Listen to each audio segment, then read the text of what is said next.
नमस्कार दोस्तों, स्वागत है आप सबका मेरे YouTube चैनल पर।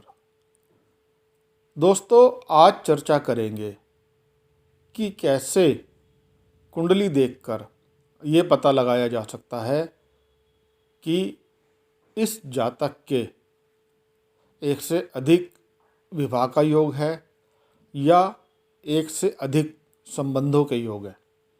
वो कौन से ज्योतिषीय नियम हैं, वो कौन से ज्योतिषीय सूत्र हैं जो इस बात की ओर इशारा करते हैं कि जातक का एक से ज़्यादा बार विवाह होगा, एक से ज़्यादा बार शादी होगी या एक से ज़्यादा लोगों से इसके संबंध रहेंगे। तो दोस्तों, इस जानकारी को देने से पहले मेरी आप सबसे रिक्वेस्ट है कि आपको मेरी वीडियो अच्छी लगे तो मेरी वीडियो को लाइक करें, शेयर करें और मेरे यूट्यूब चैनल को ज़रूर सब्सक्राइब करें और नोटिफिकेशन बेल को भी ज़रूर दबाएं, जिससे मेरी आने वाली वीडियोज़ की जानकारी आपको मिलती रहे। तो दोस्तों, शुरू करते हैं आज का विषय। आज उन सूत्रों के बारे में जानेंगे, उन ज्योतिषीय सूत्रों के बारे में मैं आज आपको बताऊंगा जिनसे ये पता लगेगा कि जब कुंडली खोली जाती है, कुंडली देखी जाती है, तो वो कौन से सूत्र होते हैं जिनसे ये पता लगता है कि जातक का एक से ज़्यादा बार विवाह होगा या इस जातक के एक से अधिक, या कह सकते हैं कि विवाह हो गया उसके बाद भी अलग अलग लोगों से इसके संबंध होंगे। दोस्तों, कुंडली का जो 7वां घर होता है, 7th हाउस होता है, उससे देखा जाता है मैरिज को, विवाह को। तो 7वां घर, 7वें घर का स्वामी और 7वें घर का जो कारक होता है, शादी का कारक होता है शुक्र, इन तीनों को देखा जाता है। अब इन तीनों पर कोई अशुभ प्रभाव पड़ रहा है, ये पीड़ित हैं, अशुभ ग्रहों की दृष्टि में हैं, अशुभ ग्रह 7th हाउस में आके बैठ चुके हैं, अलग अलग कई कंडीशन बन जाती हैं, तो कहीं ना कहीं शादी में प्रॉब्लम आती है। ये तो है शादी में प्रॉब्लम आने वाली बात, उसके योग हैं। लेकिन कुछ स्पेशल ऐसे सूत्र बताए गए हैं जिनसे ये पता लगता है कि जातक का एक से ज़्यादा बार विवाह होगा या एक से ज़्यादा इसके संबंध होंगे। वैवाहिक जैसे संबंध होते हैं पति पत्नी के, ऐसे इसके संबंध एक से ज़्यादा लोगों से होंगे। तो इन नियमों के बारे में मैं एक एक करके आपको बताऊंगा। नियम तो ये काफ़ी सारे हैं, लेकिन यहाँ वीडियो ज़्यादा लंबी ना हो इसलिए कुछ नियम के बारे में मैं चर्चा करूंगा। 7वें भाव में, 7th हाउस में एक अशुभ राशि आ जाए और जो 7वें घर का स्वामी है वो नीच का हो जाए। हर ग्रह उच्च का भी होता है, नीच का भी होता है। तो 7वें घर का जो स्वामी है वो नीच का हो जाए या वो शत्रु भाव में चला जाए। अब हर एक ग्रह के अपने मित्र भी होते हैं या शत्रु भी होते हैं। तो 7वें घर का स्वामी या तो नीच का हो जाए या वो शत्रु भाव में चला जाए या 7वें घर का स्वामी अस्त हो जाए या 7वें घर के स्वामी को या 7वें घर को एक अशुभ ग्रह देखे, अशुभ ग्रह से ये दृष्ट हो। आगे नियम के बारे में बात करते हैं। दूसरा नियम, द्वितीयेश मतलब दूसरे घर का स्वामी। देखो, जो दूसरा घर होता है कुंडली का उसे कहते हैं कुटुंब स्थान, इससे परिवार को देखा जाता है। तो सेकंड लॉर्ड, दूसरे घर का स्वामी 8वें भाव में आ जाए, 8वें घर में आ जाए और दूसरे भाव में एक अशुभ ग्रह हो। तो जब दूसरे भाव में अशुभ ग्रह होगा तो वो सेकंड लॉर्ड को, दूसरे घर के स्वामी को देखेगा। अगला नियम, 7वें घर का स्वामी सप्तमेश 6ठे भाव में राहु के साथ हो या राहु उसे देखता हो।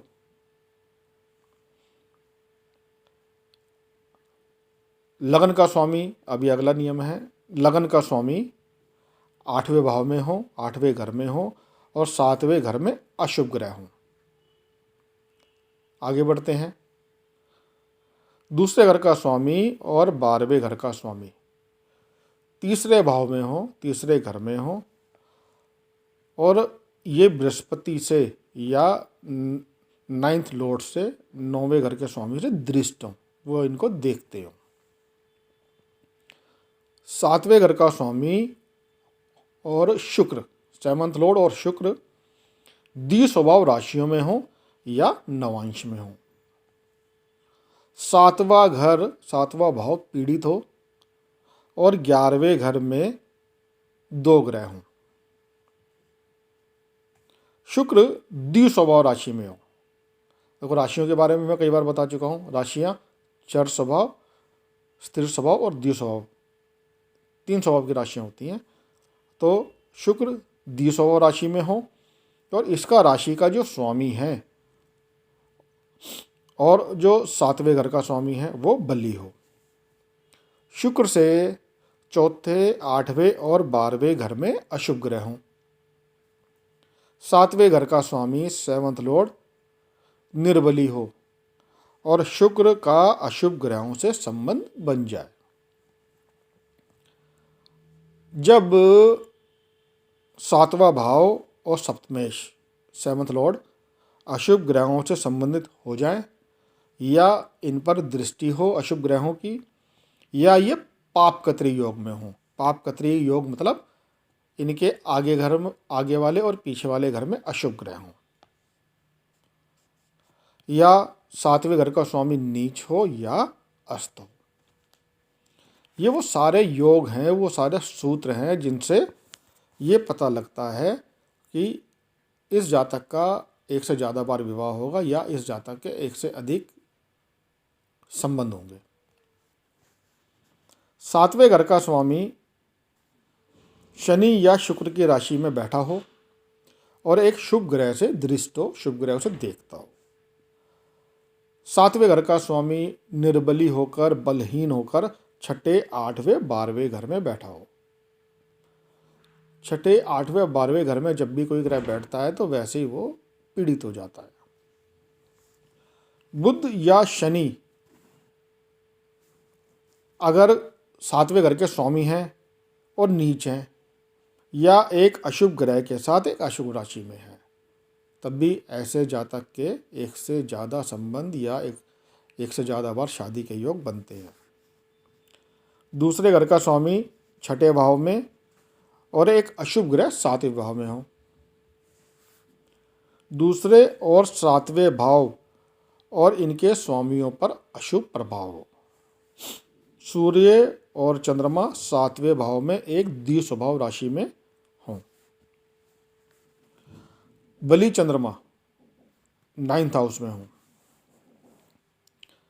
7th हाउस, 7वां भाव बली शुक्र से दृष्ट हो। लग्न का स्वामी, दूसरे घर का स्वामी और 6ठे घर का स्वामी 7वें घर में एक पाप ग्रह के साथ हो। शनि 7th लॉर्ड हो जाए और 7th लॉर्ड होकर एक पाप ग्रह के साथ बैठ जाए। एक बहुत ही महत्वपूर्ण सूत्र है दोस्तों। शुक्र जब नीच का हो तो शुक्र का बहुत ज़्यादा ध्यान रखना पड़ता है, क्योंकि शुक्र शादी का कारक है। शुक्र जब नीच का हो या शुक्र 11वें घर में हो, ये ध्यान देने वाली बात है दोस्तों कि शुक्र जब 11वें घर में होता है तब भी इस प्रकार के योग बनते हैं, क्योंकि वैदिक ज्योतिष में एक नियम है, शुक्र और शनि का जब भी अच्छा संबंध होगा तो वहाँ शुक्र खराब हो जाएगा। काल पुरुष की कुंडली के अनुसार 11वां घर शनि का होता है, तो शुक्र जब वहाँ बैठता है तो कहीं ना कहीं शुक्र के जो कारकत्व हैं, शुक्र जिन चीज़ों का कारक है उनमें कमी आ जाती है। 8वें घर का स्वामी लग्न में हो या 7वें या 6ठे भाव में हो। शुक्र या राहु और शनि ये 2 शरीर वाली राशियों में हो। वो कौन कौन सी हैं? मिथुन, धनु, मीन। शुक्र एक चर राशि में पाप ग्रहों से दृष्ट हो, मतलब पाप ग्रहों से देखते हो। नीच के शुक्र के साथ, मतलब शुक्र नीच का है और उसके साथ निर्बली दशमेश, मतलब 10वें घर का स्वामी 6ठे 8वें या 12वें भाव में हो। तो दोस्तों ये थे कुछ वो महत्वपूर्ण ज्योतिषीय नियम, ज्योतिषीय सूत्र जिनसे ये पता लगता है कि जातक का एक से ज़्यादा बार विवाह होगा या इसके एक से ज़्यादा लोगों से संबंध होंगे। दोस्तों उम्मीद करता हूँ मेरी इस वीडियो से आपको एक अच्छी जानकारी मिली होगी। आपको मेरी वीडियो अच्छी लगे तो मेरी वीडियो को लाइक करें, शेयर करें और मेरे यूट्यूब चैनल को जरूर सब्सक्राइब करें। धन्यवाद।